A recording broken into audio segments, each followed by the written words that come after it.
Perkenalkan, nama saya Olivia Andreas, NIM 2018 008384, dosen pengampu DR Syamsul Hadi SEMM, Fakultas Ekonomi Prodi Manajemen, Universitas Sarjana Wiyata Taman Siswa.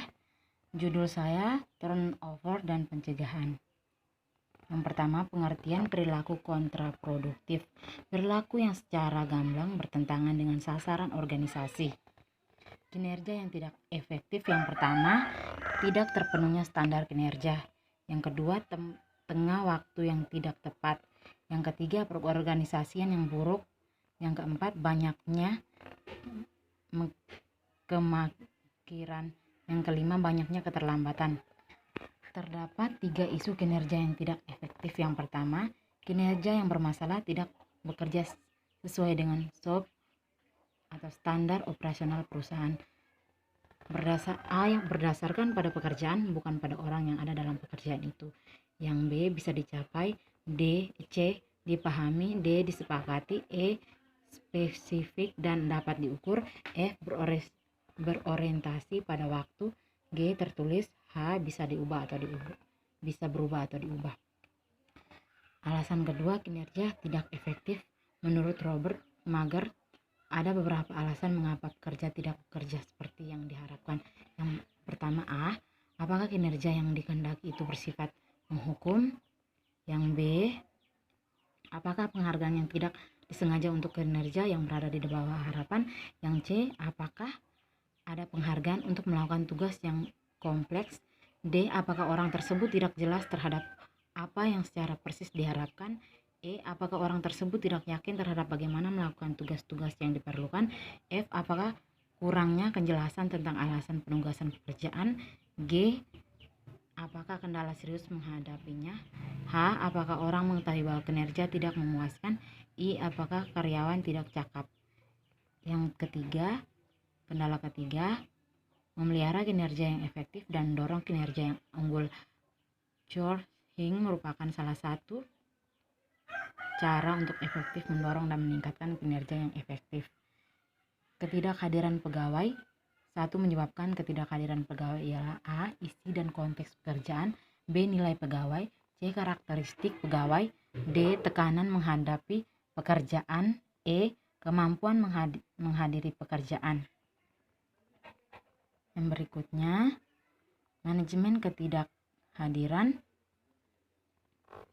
Pendekatan memandu pengembangan strategi ketidakhadiran melibatkan tahapan-tahapan berikut. Yang pertama, A, menilai masalah ketidakhadiran. B, menentukan masalah.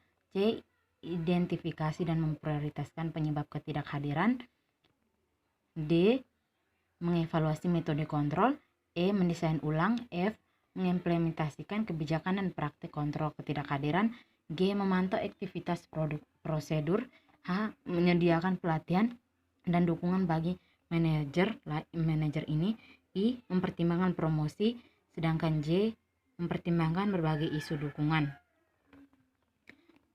Turnover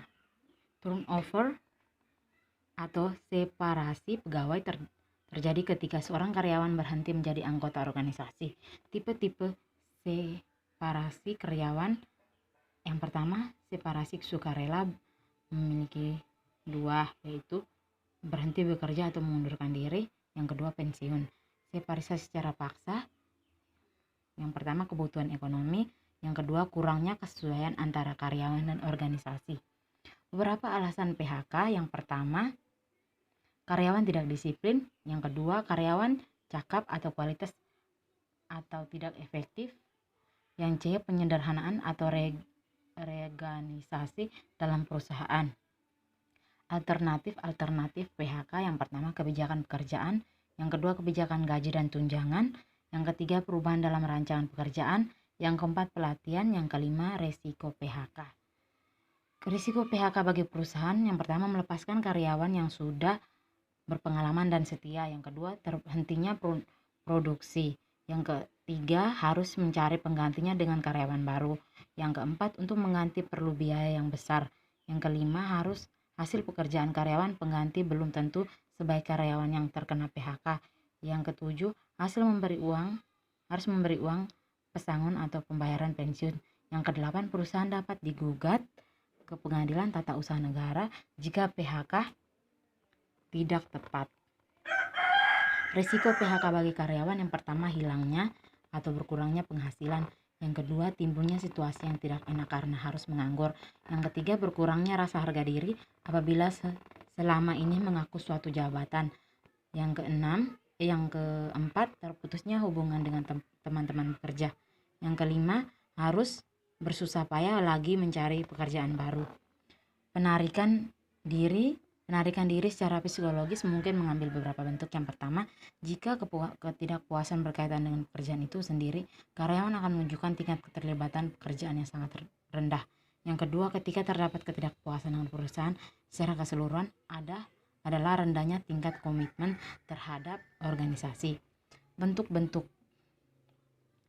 Bentuk lain perilaku kontraproduksi: yang pertama, property defense. Yang kedua, production defense. Yang ketiga, political defense. Yang keempat, personal aggression. Pencegahan dan pengangguran perilaku kontraproduksi: yang pertama, tes kejujuran atau integritas dan tes obat.